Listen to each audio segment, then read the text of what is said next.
All righty. At the risk of interrupting the quick snack break and being the first panel after a lunch and a great talk, pleasure to take over from here. My name is Diane O'Leary. I have the honor of serving as our Lit Center Director here at Suffolk, which really means I just get a tiny piece of a lot of cool stuff in different pockets that we get to do. You saw some of our Lit concentration students this morning. We have one of our new JD LLM and Innovation Technology students here today. We have some of our great adjuncts that teach our Lit electives, Tom Martin, I think Kelly Proya, Alex and Felipe that teach our design thinking class. So my job is to kind of be a cook in all those kitchens, and it's a pleasure to recognize our lab work today. The focus of our panel, ODR innovation, Bob earlier mentioned that the last panel was all about courts, right? We said the word court, but that was only one piece of access to justice. So hopefully this brings a broader, different angle to that continued discussion. In the spirit of innovation, we're going to try to mix things up. Our panel will have 4 parts. First, some introductions. Second, I've asked each panelist to kick off with a story. If you like this idea, shout out to Kat Moon at the Women in AI conference that really leaned into the narrative and the power of storytelling. If you don't like how it goes, you can blame me. But if you like it, it was Kat's idea. Then each panelist is going to do a really quick project spotlight. Stories are great, but they're going to share what they're actually working on right now. And then the second half of our panel will be a true-false debate where our panelists are going to pick out of this trusty hat some easy statements and maybe some a little more controversial and talk about whether they think they're true or false and whether they want to have a little healthy debate about some of the very thick topics around the idea of ODR and innovation. So with that, I did this last year and a few people said it was fun. So in the spirit of trying to be fun again, each panelist shared with me a fun random fact about themselves. I'm going to share that with all of you and ask for us to guess which panelists that fact matches up with. The first, this panelist does not drive, but is loving thinking about the future of self-driving cars.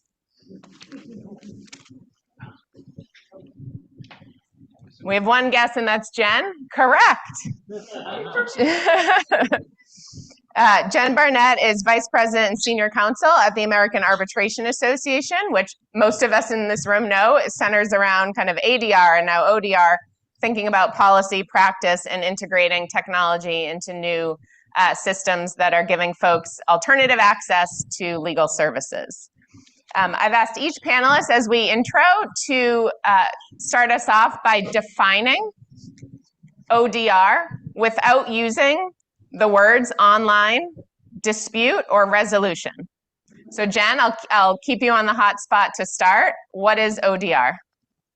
So I would define it as digital tools that parties or providers, like AAA, can use to manage or work through conflicts in ways that don't necessarily require the parties to either be in the same place or to be face-to-face.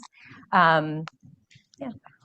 The teacher in me was trying to figure out if she followed the rules, but I think she did. So I did. Thank you, Jen. This next panelist is a prolific baker who brings treats to her.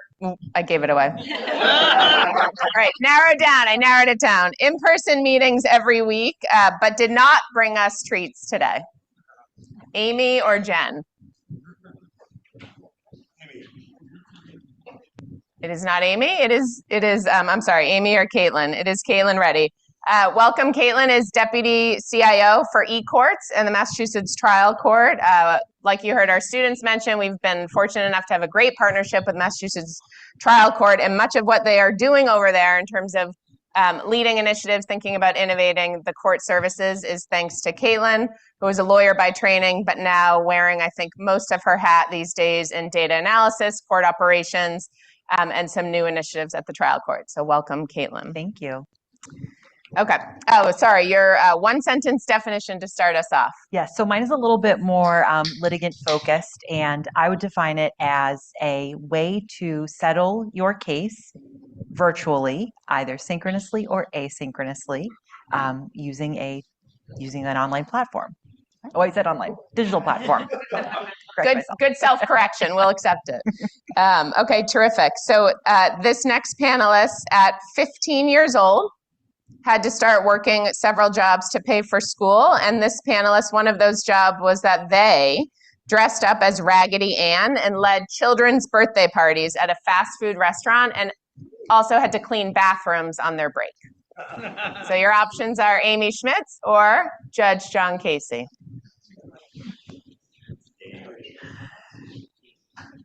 It is not Judge Casey. It is not Judge Casey. Amy, welcome. Professor Amy Schmitz is from the Ohio State Moritz College of Law. She wears many hats at Ohio State. She is the endowed chair of the entire program and directs the Justice Tech Capstone Fellowship Program. She was writing about the intersection of the things we're talking about in this panel long before anyone else. Talk about the theme of get out in front. Amy has probably published more on the topic of ADR meets ODR meets Justice Tech meets technology today. So we are grateful for her virtual presence. And Amy, I'll turn it over to you for your one-sentence definition to kick us off. Yeah, so first of all, thank you so much for letting me Zoom in. I've been dealing with some family things, so really appreciate that. I'm so delighted to be part of this. So I'm going to keep it short. Using technology to prevent and manage conflict. I like to keep it broad. All right, terrific. Thank you, Amy.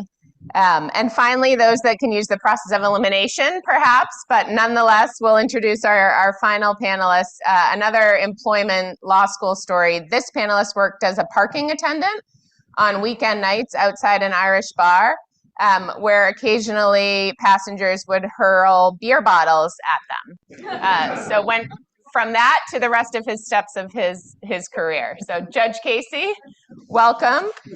Judge John Casey served as the Chief Justice on the Massachusetts Probate and Family Court and was a judge at that court for nearly 20 years. He was recently honored by the Massachusetts Bar Foundation for his decades of commitment, thinking about court processes and making them better for people who need them to be better.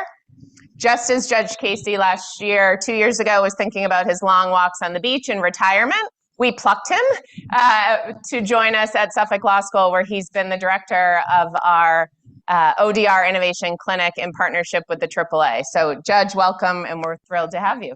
Thank you very much. Thank you, Diane. Is my mic on? Can you hear me okay? Do you want to kick us off with your one-sentence definition? Sure. I noticed that my friends from the court system are smiling because they're wondering, what do I know about technology from our experiences? My students are saying the same thing as they have taught me over the past year, but I've learned a great deal. But my attempt was web-based platforms to help individuals reach agreement on contested issues. All right, terrific. So with that, the idea of starting with stories, a lot of us are thinking carefully about these topics, but I thought very short stories from our panelists might get us into the mindset that some of our students talked about of not just thinking about these things, but trying to feel them a little bit and feel them from the user point of view. So I'll switch the order, and Amy, if you're up for going first, if you want to share with us your story to start us off this afternoon. All right, I'll see how this goes. So once upon a time, right? That's how I'm supposed to start. Once upon a time, Sally's student was in my class, and she was thinking through a project to use technology in managing conflict in the housing space. And she thought, well, wouldn't it just be fine if everybody had an attorney and they went to court with that attorney and then they wouldn't be evicted, perhaps? Couldn't we just create a website, on one, like a major that works on a regular Dell computer and laptop? Isn't that good enough? But then Sally's student went to housing court, and we all went to housing court, and she saw what really happens. And she talked to real people facing eviction and understood that actually there aren't attorneys available, and it's really hard to get to the courthouse. And that's really not helpful, and it is too late. Once you're in court, you're evicted. So Sally's student thought, maybe there's a better way, and started to really think through user journeys and think through creating a tool that can help manage conflict early intervention so they never end up in court. All right, terrific. Thank you, Amy. Judge. So Angel and Donnie have been married for 12 years. the last 2 years of which they live separately within the home. They have 2 children, ages 10 and 8. They married young, both are 30 years old, and they each work full-time jobs and have second jobs as well. English is a second language. The couple has not been able to afford to separate, but the husband is now ready to move in with his significant other, which is an affordable option. There hasn't been any physical violence in the home, but there have been arguments in the presence of the children. Both parents have recognized the negative change in the children's behavior and performance in school since they questioned why dad was sleeping on the couch, and the parties explained they were divorcing. The wife did some research online, but doesn't find any sites regarding divorce procedure that are in Spanish.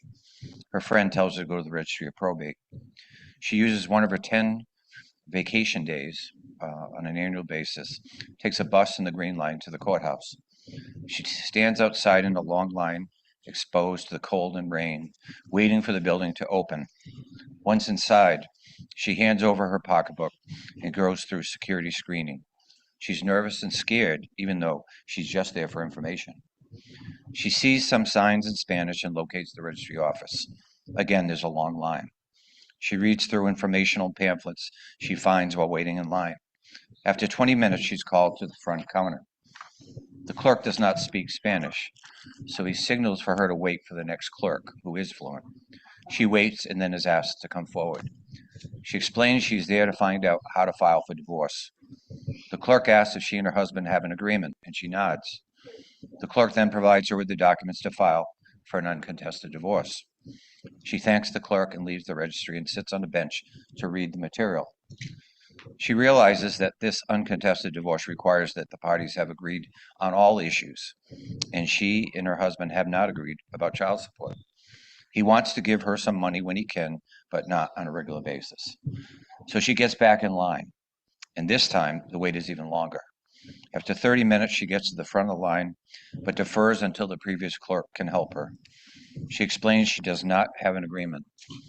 Clerk doesn't say anything, but returns with a different set of documents for a contested divorce. The wife asks if there's anyone that can help her fill out the forms.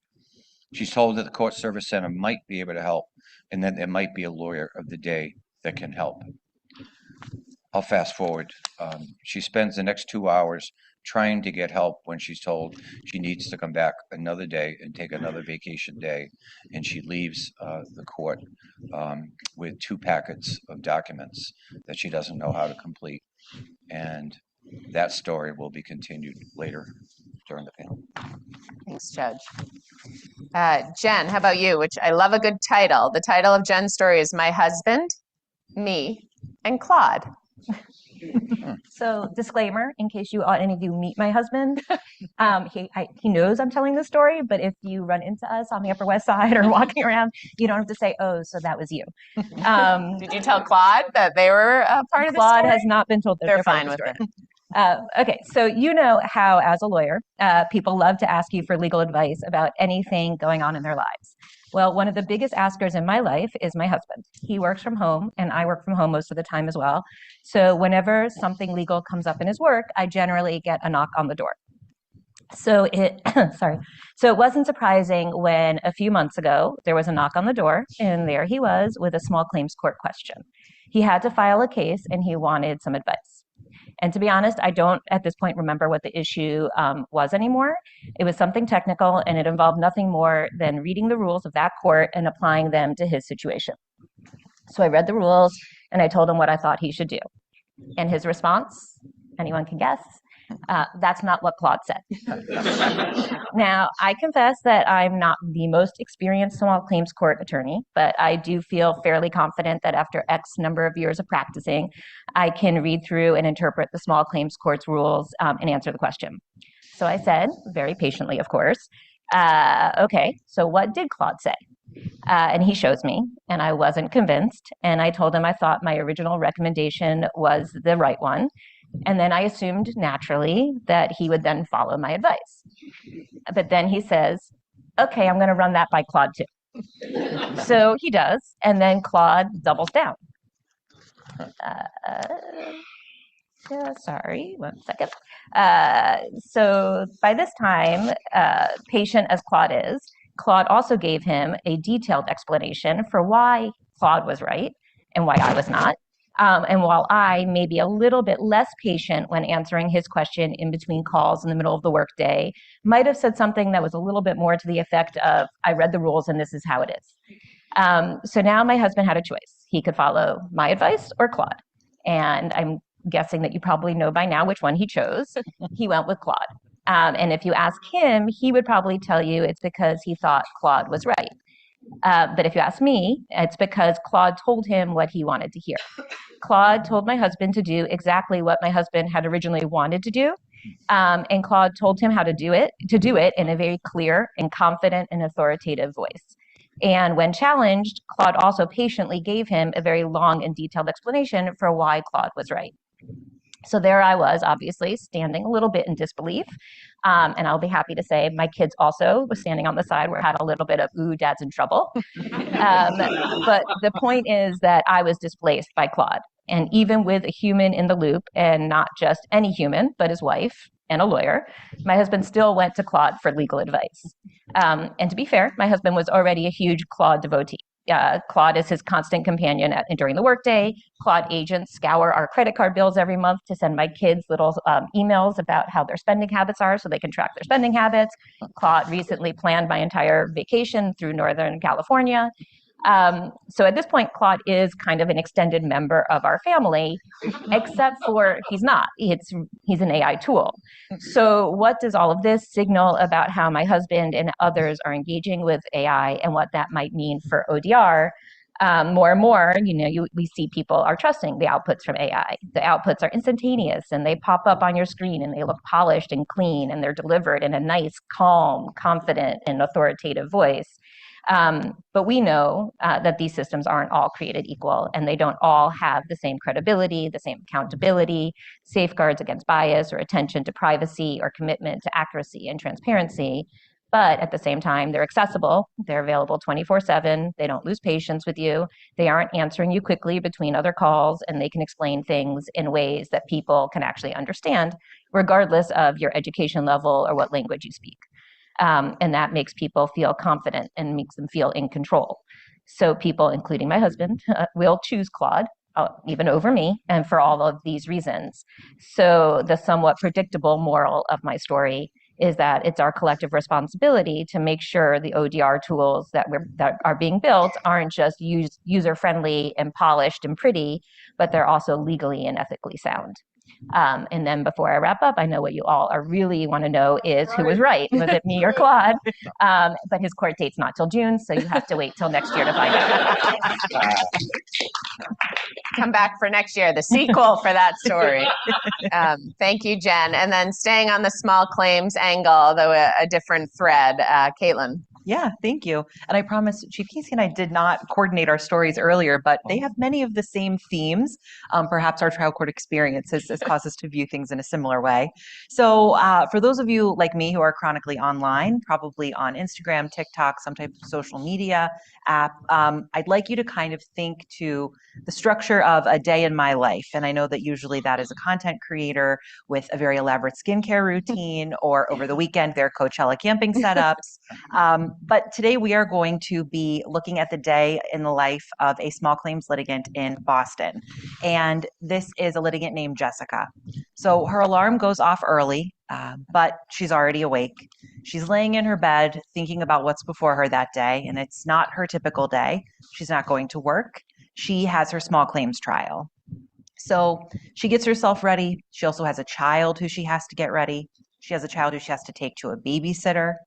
And while she's doing this, there's a bit of a heaviness that's kind of overcome her, and it's infiltrating every part of her day. She's very anxious. She has a packet full of documents, all of her papers that are related to the case. And she's read as much as she can online about what to expect today, but that doesn't change how she feels. She's never been to court before. She doesn't have an attorney today. And she just feels like she's not going to know what to do when she gets into this big courthouse, surrounded by people who likely do know what they're doing. So Jessica lives in East Boston, but the plaintiff in her case lives in Brighton. And if you're familiar with the geography of Boston, you know that that means she will be traveling about 9 miles, but it's going to take her about an hour and 15 minutes on public transportation. So she has to take 2 trains and then a bus and then a short walk to the courthouse. She arrives, she goes through the metal detector, she's feeling pretty drained mentally and physically after her travels, and she sees her name on the list outside of the small claims session, which makes her feel even more anxious about what is to come. And she sits in the session surrounded by people who look like her. She wonders if they're nervous like she is, if they had a long commute like she did, if they had to take time off work like she did just to be there that day. And she thinks, isn't there an easier way to do this? And the clerk comes in and the clerk tells her about ADR, alternative dispute resolution, where that day she can meet with a mediator if both she and the plaintiff agree. And thankfully for Jessica, they do. It sounds good. She's going to have a chance to play a part in the resolution of her case. And she's going to be not in a big courtroom. She'll be in a smaller room off to the side with a third party neutral who's being provided to her free of charge through the court. So they start the mediation process. And again, Jessica has this thought, couldn't this have been easier? Couldn't I have done this from my home in a virtual process where I logged on, where I arranged for this to happen maybe on my own time, where I didn't have to take time off of work, where I didn't have to arrange for childcare, where I didn't have to feel the anxiety about coming into a courthouse where I don't feel comfortable and I don't feel familiar? So she just thinks about that, what it could have been like to have a neutral guiding the conversation, having both sides tell their story, and reaching an agreement without all of the stress that came along with her day. Because really, Jessica's day, the hardest part, what she was expecting, was going to be telling her side of the story and advocating for herself. But by the end of it, what she found really wasn't that part of it. It was everything around it, everything it took to get her to that courthouse that day. And our thought is that with ODR, it doesn't have to be like that. All right, terrific. Great conclusion to all the stories. And it's remarkable. I, like a good law professor, gave no real direction for that exercise, but each panelist story connects to kind of the next part of our panel, which is the project they're working on, right? And that makes sense. Obviously, it's something they're passionate about. So I gave the very tall task to, in 5 or 6-ish minutes, boil down a kind of hands-on today projects they are working on, successes, failures, struggles, opportunity, but kind of put ODR in action, what it's actually looking like them today. So maybe Caitlin, if you don't mind picking back on that exact thread and talking about Massachusetts' initiative with the small claims system. Yeah, absolutely. Thank you.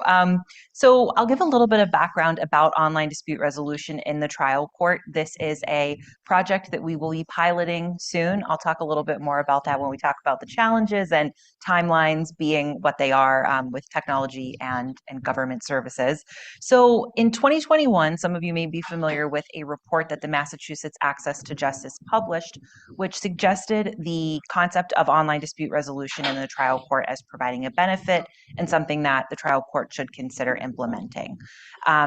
And really, the goal of that was to increase access to justice and serve as a complement to what we already offer in our courts, which is brick and mortar in-person mediation services, like you heard me explain, Jessica was given the opportunity to participate in. And so I think really in this room, we might be a little insulated from it, but some of the themes that we both spoke about, many of the folks who are coming to small claims court are not familiar with the process and they're not represented by counsel. So just getting there, it represents a lot of anxiety and a lot of turmoil for folks. And we think that online dispute resolution could alleviate that feeling. So in terms of what we'll be doing in Massachusetts, like I said, it is going to be a pilot project. So that means there are 3 court locations that will be providing online dispute resolution in. It will be exclusively for small claims cases that are filed within a time period of the pilot. And we're going to be structuring these pilots in the different locations a little bit differently. And that's going to help us determine what works and what doesn't, and what is successful and what is not. And that may shape what expansion looks like. So in 2 courts, it's going to be a very voluntary opt-in process. Online dispute resolution, like ADR, is voluntary. Both parties need to agree to participate in it. And so that's something that we'll kind of keep throughout all of these pilot sites. But in one of our pilot sites, we are going to be running it as an opt-out model. So the presumption is that small claims litigants during the pilot period will be opted in. If they don't want to participate, there is no penalty to opting out. We do just ask that they tell us in a short online form why they're planning to opt out. That's going to help us understand what the reasons may be for folks not participating in this process. And that will help us shape, what's working, what's not, and what we may need to consider when we think about expansion. So I mentioned the challenges a little bit earlier about kind of what we've done with this project. Our biggest challenge so far has been on the technology side. It's not the change management. It's not folks wanting to do this. It's trying to get 3 different software systems to talk to one another, because we want this platform to integrate with our case management system to pull back data. And we also want it to integrate with our e-filing system so that documents can be seamlessly filed through the platform to the court in an already existing workflow. And that has taken a lot of time. And something we don't really know if it's a challenge or not, but we have sort of thought of as a risk throughout this process, and that is the opt-in rate. So with any new technology, particularly when it is not mandatory, we really don't know how many folks will want to take advantage of this. Historically, with electronic processes, we find that folks do want to participate. So we're hopeful that drives participation, but we really don't know. And that's something that we're going to have to just see at the end of the pilot what those rates look like. So our platform and the path to online dispute resolution is through a SaaS tool that we've procured. It is optimized for mobile, but it's also available on any web browser. There's no special apps, there's no special downloads. And this occurs post-filing. So some ODR occurs pre-filing, this will be post-filing. You do need a small claims docket number in a pilot site to participate. And there are 2 paths. You can start in either path, or you can transition from one to another. Negotiation, which is peer-to-peer through a chat tool, working with the other party should you want to. We don't see that as a primary path to resolution with this tool, but it is a viable path. And through the tool, parties could speak to one another, they could come to an agreement, they could file the necessary paperwork with the court all through this platform. The process that we think will be more likely is the mediation track, and that is where parties would participate in a virtual mediation, also through the platform or through the chat feature with a mediator helping them. We've contracted with 3 different court-connected mediation providers who already provide services for the trial court to serve as our neutrals on the platform. So one thing that we really worked towards, and it's what really is highlighted in the A to J report, and that is that the platform is easy to use and intuitive. And we believe that we selected a platform that meets the criteria and is intuitive. While we've done a lot of work training our mediation providers as well as our staff who will be supporting the tool, and we've created a lot of help documents for users, we hope that this works a little bit like your healthcare portal. When you got your MyChart login, you probably got like a 1-pager on how to use it, but you never received formal training. But just intuitively, by the way it's set up, you know how it works. And we're very hopeful that this will work in the same way. So our objectives, of course, are to see what works and what doesn't work. We'll also be tracking things like user satisfaction, efficiencies, and looking to create equality between parties who have counsel and who don't. And we're going to be looking at qualitative and quantitative data to see what's working and if we're meeting those objectives to determine if expansion is correct. So thinking beyond participation rates, but KPIs like rates of agreements before the trial date, whether or not the time to disposition with cases in ODR is shorter or longer than those without, and then also thinking about the impact on default rates that ODR may have. So kind of the expectations that we have are a big question mark. We've never done anything like this in the trial court. It's simultaneously exciting and scary because it could be very successful, or we have to face the reality that it may not be, and what would that look like for the future. But we're hopeful that it goes well, and we will see in probably about a year's time what this looks like. Terrific. Thank you, Caitlin. Thank you. Amy, I'll turn it over to you if that works, to talk about 2 projects, different, one in the housing space and another in the school absentee space. Yeah, thanks. So As you mentioned, I've been working in ODR for a long time. I wrote a book with just Colin Rule, and I have, been long sort of thinking through different areas for online dispute resolution and sort of talking with different court projects. But this is exciting because now I have students in my class, law students and computer science students. So the students are directly designing, building, testing, doing UX research, interviewing, creating user journeys. Really kind of neat to see the students rolling up their sleeves and actually creating, designing, testing these systems. And right now we've got about 4 different areas that we're working in, but I'll just highlight 2 of them. One is eviction. So as I mentioned with Sally Student, we really have been looking deeply into eviction in Franklin County, which is where Columbus is located. And there's over 1 million people in Columbus. It's a big city, but there's over 25,000 evictions every year. It's the highest rate in Ohio by far. And we don't have online mediation in that space right now. And it's really become a major issue, of course, just to get down to the courthouse. So that was the beginning of it. But now what I think is really exciting is seeing the law students thinking deeply about dispute system design and digital dispute system design in particular, and then working directly hand in hand with the computer science students. So what we are building right now in that space, and we've now been working on it since last spring. So sometimes projects carry over. It's not a one and done because you do find bugs, you find problems. So what this is, it's pre-filing online mediation.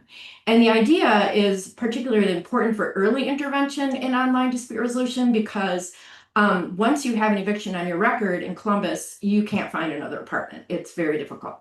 So it's better if we actually have early intervention available. And we had already done focus groups and interviews and tried to get some landlords who would be on board with this sort of a pilot.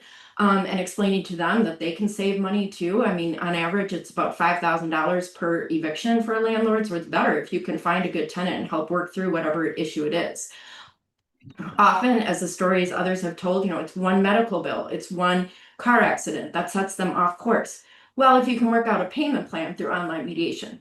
Now, we also empower the self-represented litigants with resources. I really enjoyed the noon discussion because, yeah, we have to worry a lot about unauthorized practice of law. We can't provide advice. So the law students act as essentially general counsel in looking into all of these legal issues and being very particular about what they can and cannot do through this platform.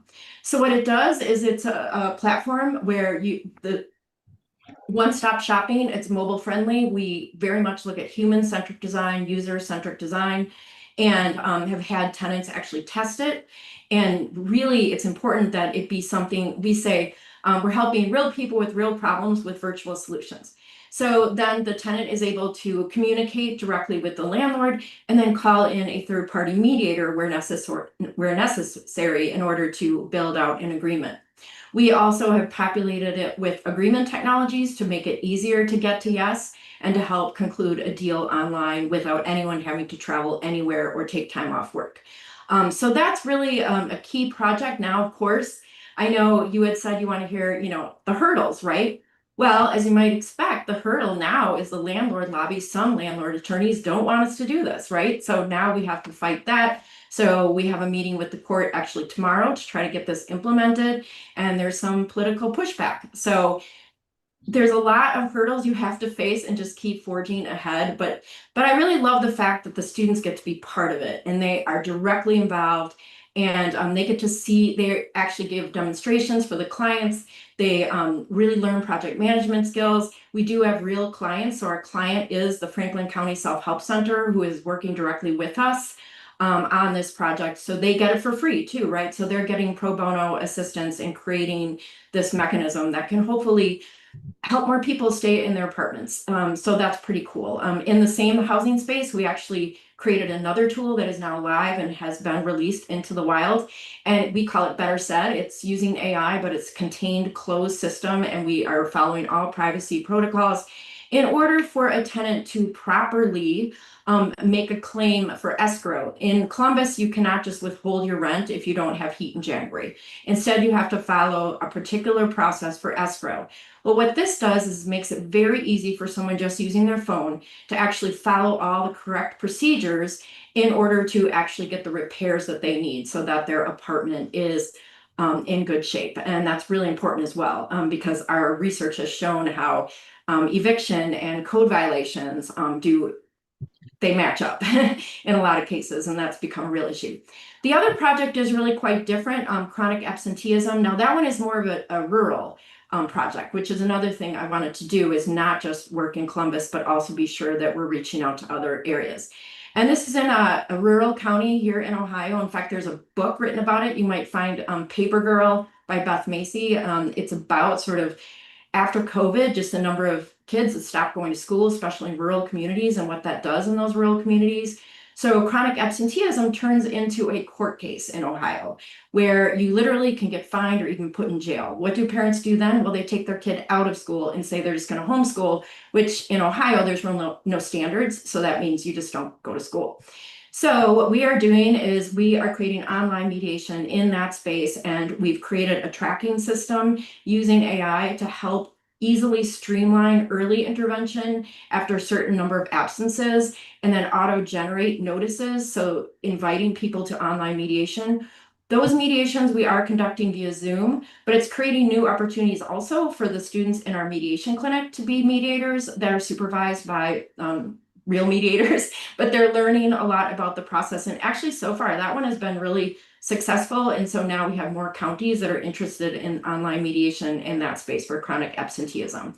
So those are a couple of the different projects, but it's just neat to hear all of these different cool stories that everybody's telling. And I love the fact that there's so many people interested in thinking through access to justice and how online dispute resolution, if properly constructed, can really help us in that space. Terrific. Thank you, Amy. We'll stay on that same thread of law student clinic building. And Judge Casey, I'll turn it over to you to talk about your efforts in Massachusetts in a different space, uncontested divorce. Yeah, thanks, Diane. First of all, I just want to acknowledge how critical it is to have buy-in from the court in this type of area. And listening to Caitlin, empathetic leadership. I was so happy that she's in that position. And I look back, I've been a lawyer for 44 years now, and for the longest time, the question was always what's best for the judge, not what's best for the court users. And there really wasn't. They didn't pay a lot of attention to, was that causing problems with access to justice? It just wasn't even on the radar screen. And to think that we've got people like Caitlin and her staff who are, creatively looking at these problems, I think deserves recognition. So thank you, Caitlin, for that. And I want to thank the American Arbitration Association. I didn't know much about them other than that they had a very good reputation. I thought they, it was mostly construction, business disputes, contract disputes, those kinds of things. And when I learned that they're the largest provider of mediation, arbitration, dispute resolution services in the world, and they're a nonprofit organization, I was even more impressed. And the fact that their leadership, Jen Barnett and others, recognized that there was a whole class of individuals in our society who didn't have access to dispute resolution services. They just couldn't afford it, even sliding scale, and that it was an access to justice problem. And, the reality is that courts are never going to have the resources they need to address every problem in the court, but especially those with low-income individuals. It's just not going to happen. So when this first came to my attention, I'd been around this court for so long. I knew where the problems were, and I thought, wow, we've got this funding source that recognizes the problem, that's going to give us an opportunity using the students' experiential learning to address it. And not only address it, but to replicate it across the country and beyond. So you think about it, it's like, wow, what an incredible opportunity. And so it's a 3-year project. I came on in July, the sort of the start of the second year. There's a lot of groundwork that had been done the first year, but basically we have 8 students who are finishing up this week. And they were tasked with learning about family law, learning about the court system, learning about the issues that people face.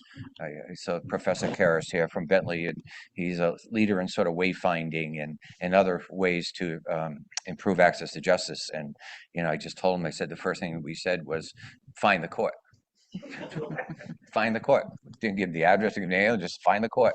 And it was just kind of interesting to see what they learned. But they shadowed at the court, they shadowed with judges, they just observed at first, and then they actually got involved behind the counter.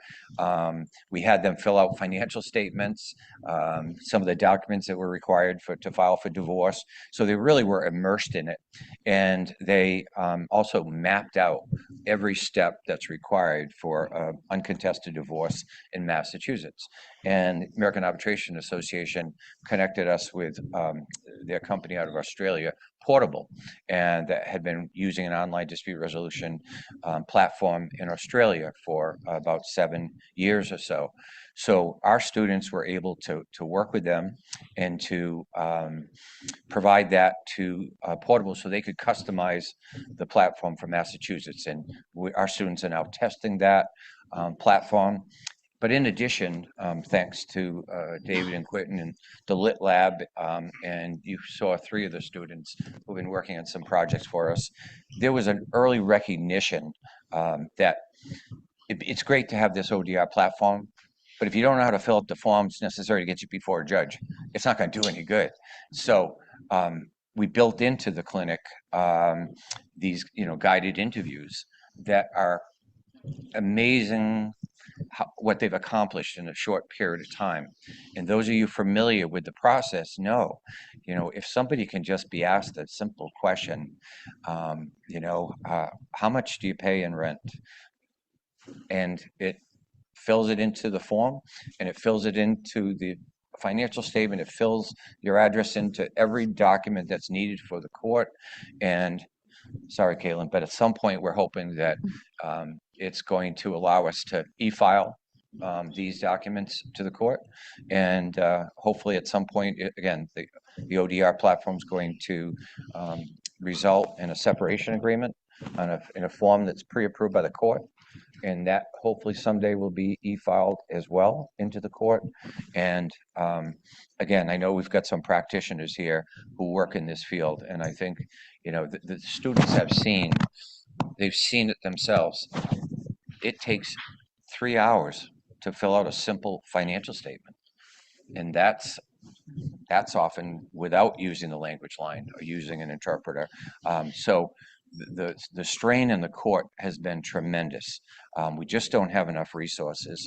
And the thought that with some legal innovation and technology that we're going to provide this access to parties and the subject of divorce, nobody wants to talk about it. It's sad that so many people get divorced, but the reality is they do. We get thousands of filings, and these are families. I mean, this has an impact on the community. These are your teachers, your nurses, your people in your community are going through this process. So if we can make it easier for them to move through that process, I think it's far better for everyone. So. Terrific. Thank you, Judge. And then I asked Jen, again, same projects. Everyone in this space knows the AAA. Jen could probably talk about 8 different projects right now in terms of AAA's effort in this space, but Jen will share a particular project in Lancaster, Pennsylvania, Lancaster County, Pennsylvania. Yes. But first, I do want to thank the judge and all the students who are here from the clinic for the time and the attention and the passion that they're bringing to that project. That also means so much to all of us at the AAA. But that's not what I'm here about today.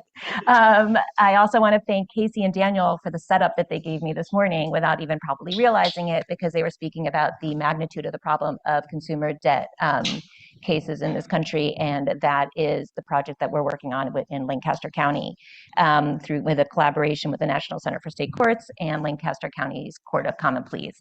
So hopefully their setup this morning will make you understand why I feel I'm so honored to be able to be part of this project. So like many of the courts across the country, Lancaster County is also dealing with a large volume of these consumer debt cases, mostly credit card disputes. And in 2022, through the efforts of President Judge Brown, the court launched a diversion program to move these cases off the main court docket and into a conciliation track. And I think also, as you probably heard this morning, this can involve it's a very manual process. There is gobs and gobs of documents, not a very technical term, but gobs and gobs of documents that you need to look through in order to screen and make sure that the case is meeting all the eligibility criteria, not just for the diversion program, but like I mentioned this morning, statute of limitations, what percentage of the debt might be principal versus interest, all these different pieces that you really want to track before you can move the case forward. So the results of this particular conciliation program were pretty amazing. In the first 8 months of 2024, out of 480 debt cases that were filed, 420 qualified for the diversion program. And out of those, about half were actually resolved through the diversion program. So it really took a lot of cases off the court's docket. But the success of this program, which was being handled completely manually, also kind of highlighted this new challenge. The program was being administered, or it still is being administered, by basically 1.5 court staff, a full-time program director, and then someone who, I think she's an attorney, but she's in this program, she's acting as a legal assistant who works at night in order to help process some of these things through. And they're doing it fully manually. Like the most high-tech piece that they're using is Excel and Word. So it's a lot of spreadsheets. They're not even connected to the court's main docketing system or their case management system. So even if they want documents, they have to go to the public docket, save the document, and bring it over to their system. So it's a lot of going, saving, moving, cutting, pasting, step by step. Which does not make it a very scalable program, not easily to roll into with the same staffing constraints into other high volume court dockets and that kind of thing. So that is where we came in when the National Center for State Courts introduced us to the folks in Lancaster County. At the AAA, as some of you may know, we manage hundreds of thousands of cases every year, and we have developed case management systems. We have AI tools that we've developed that help streamline complex workflows. So we were well positioned to draw on that ADR experience, as well as the case management experience and the technology experience, to help work with Lancaster County to develop something that could help Shelley and Janice, that's the two women who are involved in this program, administer their program in a more scalable way. So now I want to talk a little bit about the process that we use to develop this tool, because in addition to what the tool actually does, I think it's not just about what we built, but actually how we went about building it. So to start, the AAA team, we kind of packed up. We all went down in cars and trains, and we went into Shelley's office, and like flies on a wall, we just sat there. I'm sure she loved it, but we sat there for the day on one of the days that she was handling these conciliation conferences, and we just watched her workflow. And watching her, we were able to witness all of these pain points, and we could start ideating ways that we could help her. And some of these were things that she had no idea there were even easy fixes for, right? Because we were so early in the process that she didn't even know what was out there, what could help her, what she could ask for and put on her wish list. But we sat there with her, we went through it, we threw some ideas at her, she threw some ideas at us, and we kind of went back and forth. And you fast forward a few months, and our development team had designed basically a lightweight case management system with an integrated AI-based eligibility screener. So the system then focused on three main pain points or pressure points that she was facing.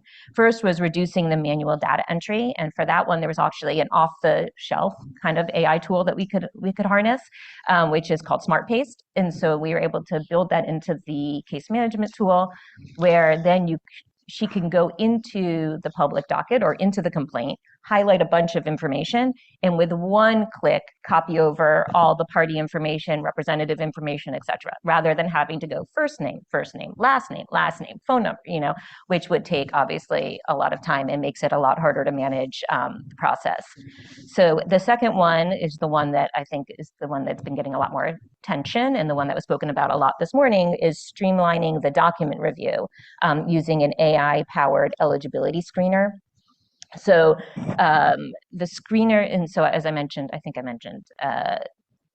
to do the screening, sometimes Shelley and Janice would have to review hundreds of pages of documents a week in order to see if these cases were eligible to be put into the diversion program.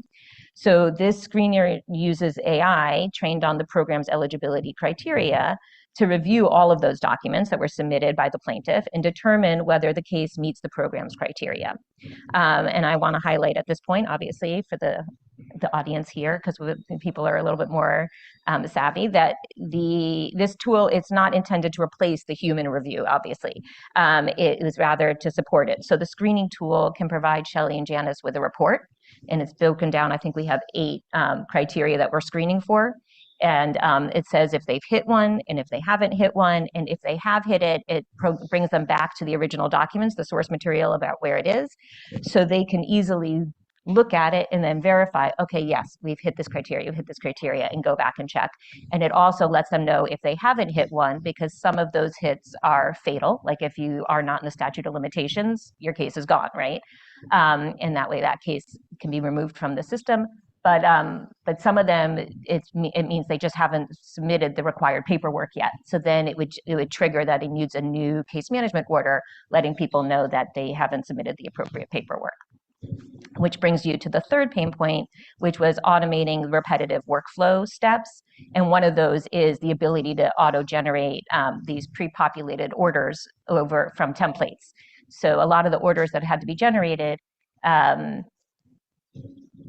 not, I don't want to say this in the wrong way, they're not rocket science, right? Like it's finding the right conciliation conference date. It's figuring out which of the documents are missing. And so a lot of this can be automated. And so that's one of the things that we've done by working and creating template orders and putting those into the system, and then setting up a way that they can be auto-populated, as well as a way that it then also helps them track the outcomes of the case and how the case is proceeding through the system. So all of that has happened in what I would call probably phase 1 of the project. That's lumping a lot into phase 1, which was actually a lot of little phases, but up until today, we're just going to call that all phase 1, which is the design and development phase. And now we are in phase 2, or the pre-deployment and testing and refining phase.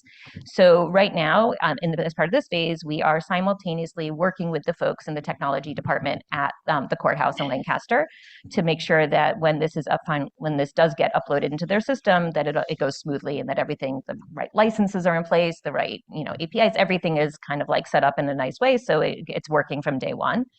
And then we're also working with NCSE and Janice and Shelley and the judge to test and refine the platform. So this has been a really interesting and iterative process, because at the beginning, like I mentioned, Shelley almost didn't know what to ask for, what to put on her wish list.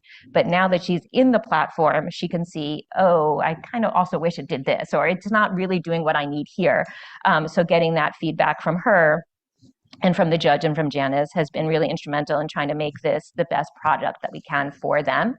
So the kinds of things that we've been able to, fix through this iterative process, we've now restructured how the information is displayed in the case management system for them.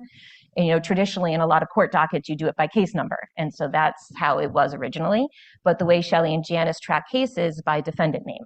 So now we've rejiggered everything so it's tracking the cases by defendant name, so it's working with the way that they actually are running their conciliation conferences.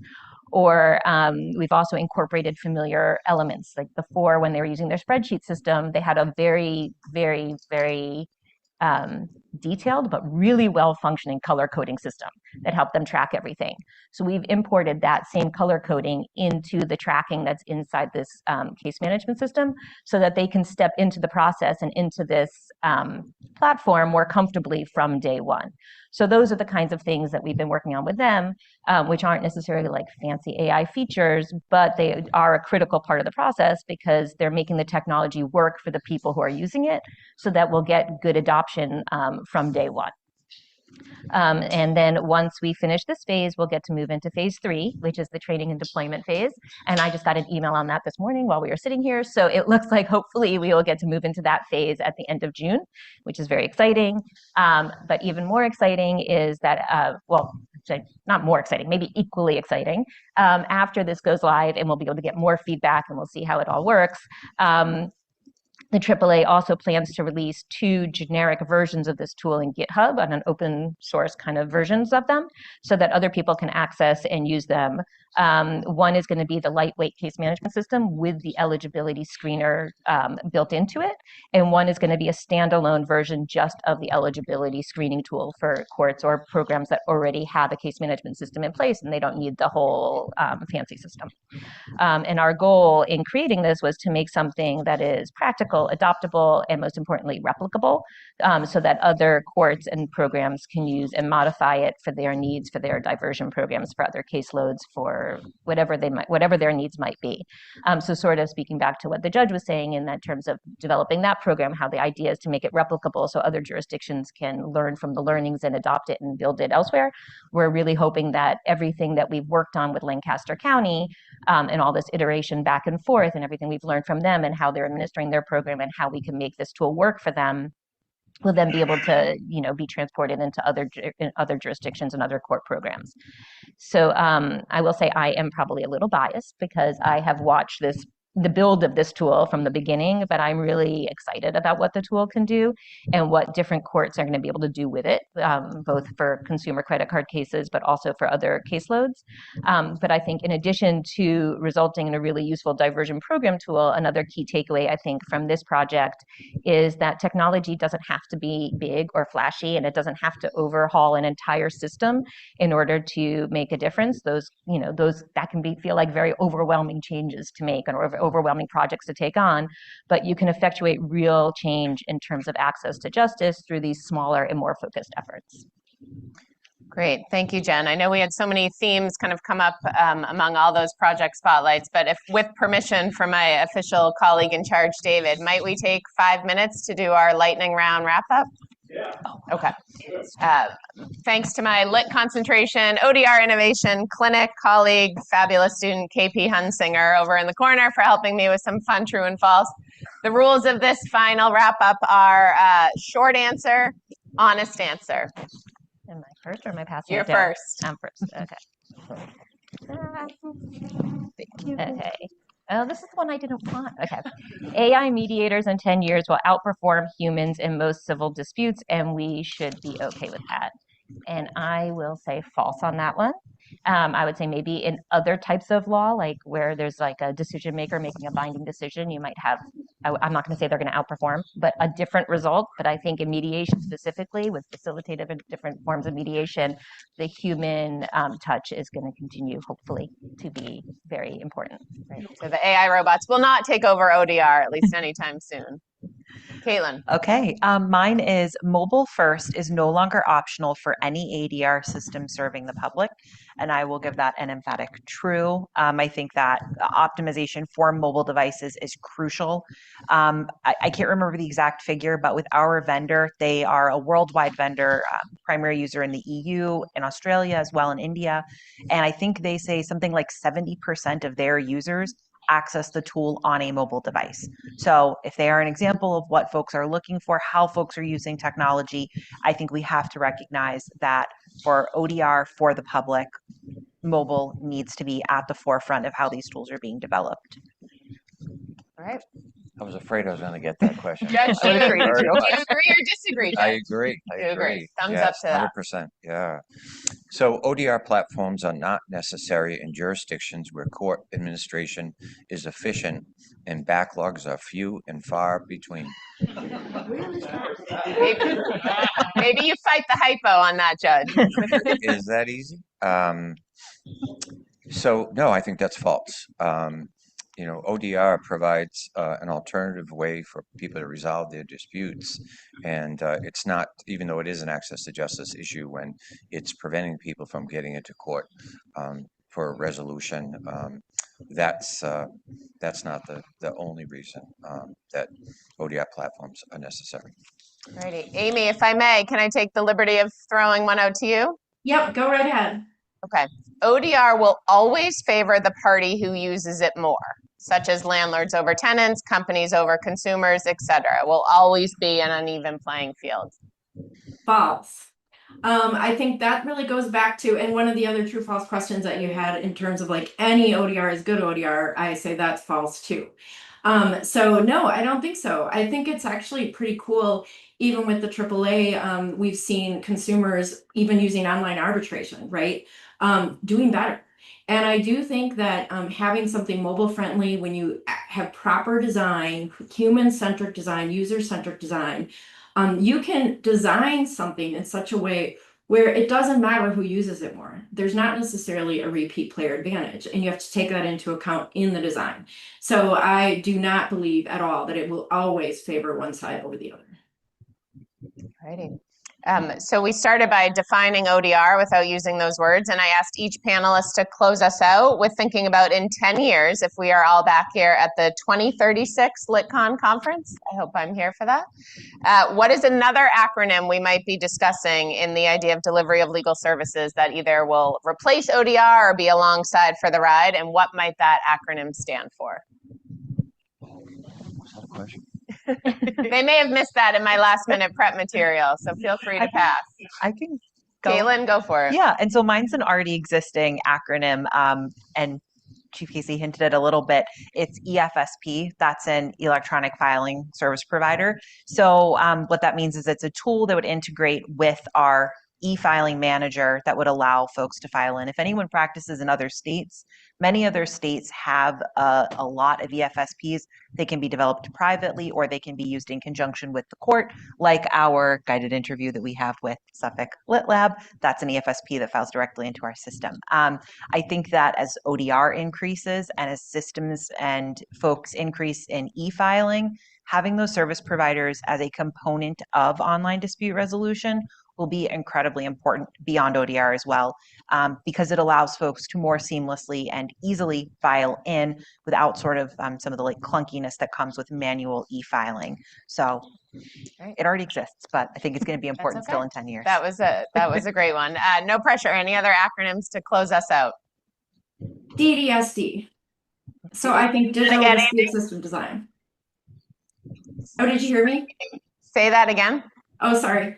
DDSD, digital dispute system design. I think it will become a norm and something that everyone has to think about in any court, anywhere we are when we're thinking about conflict management.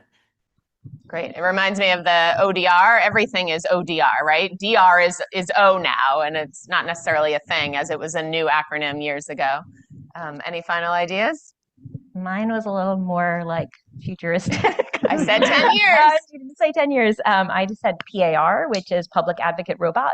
Kind of playing on my Waymo obsession at the moment, coming back from California, which is I could easily see whether it's a virtual or an actual robot, like a what's it called, embodied AI. But that, you show up at the courthouse and you're greeted at the door with your guide who takes you through, and he's part guide and part, advocate helper. And that will help you manage your case going through. And if you're in a virtual case, you would be assigned a virtual PAR. Right. I hope I am involved in the PAR clinic at Suffolk Law School in 10 years. But I know we're out of time, and we probably ran over time. But thank you, Amy, Judge Casey, Caitlin, and Jen. Lots more to talk about throughout the day, but